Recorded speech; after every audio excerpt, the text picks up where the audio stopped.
Assalamualaikum warahmatullahi wabarakatuh. Saya Ardiansyah Maulana, NIM D1A 021351.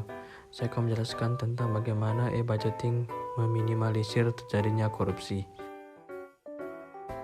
Koordinator Divisi Politik Indonesia Corruption Watch, Donald Faris, mendorong penerapan e-budgeting secara konsisten dalam mencegah korupsi anggaran yang dilakukan antara eksekutif dan legislatif. Menurut Donald, jika e-budgeting digunakan, maka bisa mengurangi korupsi anggaran. Donald menjelaskan, salah satu penyebab korupsi anggaran masih terjadi karena prosesnya manual sehingga masih ada celah-celah yang dimanfaatkan eksekutif dan legislatif, ujar Donald di Jakarta, Senin. Penggunaan teknologi melalui e-budgeting, kata Donald, bisa menjamin keterbukaan, transparansi, dan akuntabilitas perencanaan sampai penggunaan anggaran. Dengan e-budgeting, kata dia, kontrol dan pengawasan publik juga akan lebih mudah. Tujuan utama dari penerapan EVB atau e-budgeting adalah untuk memudahkan penyelenggaraan pemerintah yang telah diberikan kewenangan oleh Undang-Undang Pemerintahan Daerah untuk mengatur dan mengurus urusan pemerintah daerahnya sendiri tanpa harus menunggu petunjuk dari pemerintah pusat.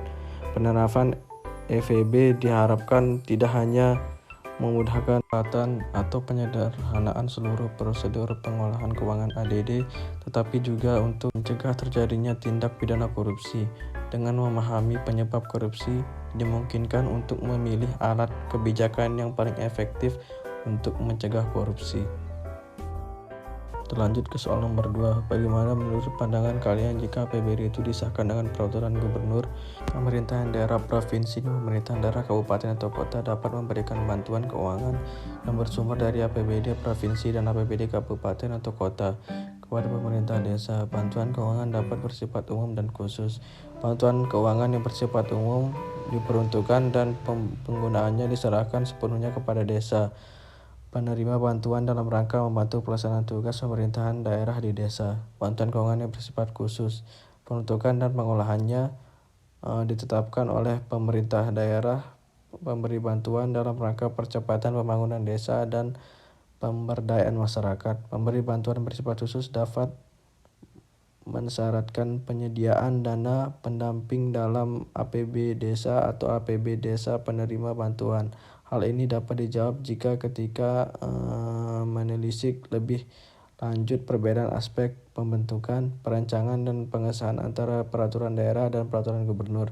Peraturan gubernur dirancang dan disahkan oleh gubernur tanpa peran serta dari DPRD, sementara peraturan daerah dirancang dan disahkan bersama dengan DPRD. Keberadaan DPRD dalam pembentukan APBD sangat krusial perannya karena DPRD dianggap sebagai perwakilan dan presentasi dari suara dan aspirasi masyarakat daerah, sehingga apabila peraturan daerah dibuat dan disahkan melalui peraturan gubernur. Kesimpulannya, peraturan daerah di provinsi dan peraturan daerah kabupaten atau kota dapat memberikan bantuan keuangannya. Sekian, Assalamualaikum warahmatullahi wabarakatuh.